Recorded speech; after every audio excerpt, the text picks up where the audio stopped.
my YouTube channel. My name is Jiwal and I'm from Grade 3 Wisdom. This is my performance task in AP. Today, ipapakita ko sa inyo kung paano ang gagawin when there is a volcanic eruption.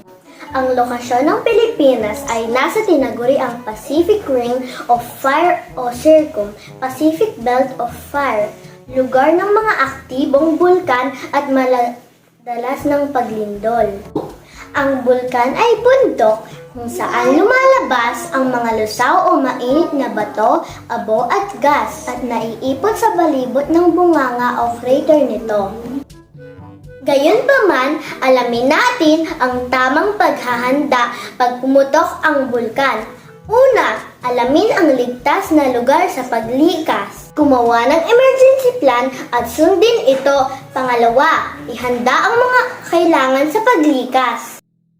At mga importanteng bagay niyong dapat dalhin.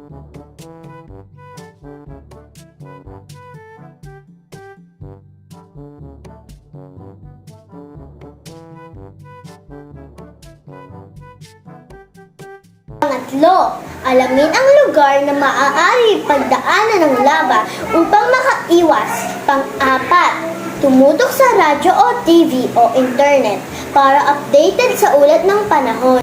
5. Palagi makinig sa kinauukulan.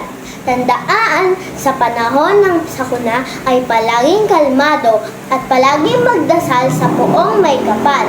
Ligtas ang may alam. Bye! Be safe everyone!